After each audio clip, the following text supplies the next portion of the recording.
भैया, आप पर इतनी बड़ी आपत्ति आई और आपने मुझे इसका आभास तक नहीं होने दिया। संकट की इस घड़ी में मुझे पूरी सेना सहित आपकी सहायता के लिए आने की आज्ञा दें। मुझे आज्ञा दीजिए भैया। नहीं नहीं नहीं भैया, क्या बात है? किसे नहीं कह रहे थे? उसी पगले को। पगला? कौन पगला? वही भरत। भरत भैया? हाँ, वही तेरे भरत भैया। पूजा में बैठे हुए ऐसे लगा जैसे भरत इस समय बहुत विक्षिप्त है। मैं उसके हृदय की वेदना जैसे अनुभव कर रहा हूं। अवश्य विक्षिप्त होंगे। हनुमान ने उन्हें सब कुछ बताया होगा। ऐसे में किसी का भी हृदय कैसे स्थिर रह सकता है? मैं उनके स्थान पर होता तो अयोध्या की सारी सेना लेकर चल दिया होता। नहीं नहीं भैया, यह भी तो हो सकता है भरत भैया सचमुच सेना लेकर चल दिया हो।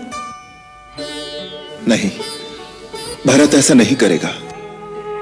क्यों? क्योंकि वो मर्यादा को समझता है। वो मेरी आज्ञा के बिना अयोध्या छोड़कर कभी नहीं आएगा। परंतु जब आप ही संकट में हो, आपकी सहायता के लिए भी आज्ञा लेनी पड़ेगी। कौन है वहां आपके बाद आज्ञा देने वाला? गुरुदेव। गुरुदेव की आज्ञा लेनी होगी और वो अवश्य उससे कहेंगे कि राम वनवास की अवधि तक अयोध्या की किसी संपत्ति का कोई प्रयोग नहीं करेगा।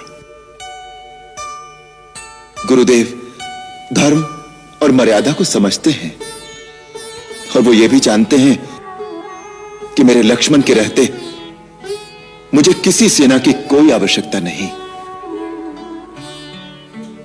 लक्ष्मण अकेला ही कई सेनाओं पर भारी है।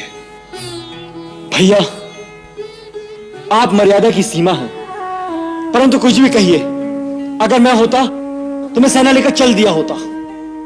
परंतु भरत मेरी आज्ञा के बिना अयोध्या को आरक्षित छोड़कर एक पग भी नहीं उठाएगा।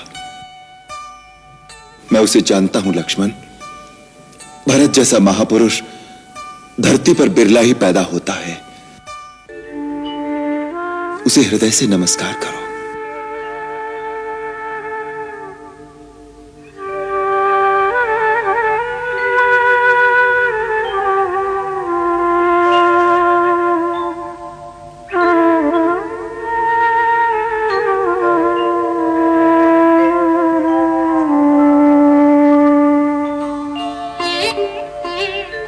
हे अयोध्या की पवित्र माटी, मैं अपने छोटे भाइयों को तेरी गोद में छोड़कर आया हूं।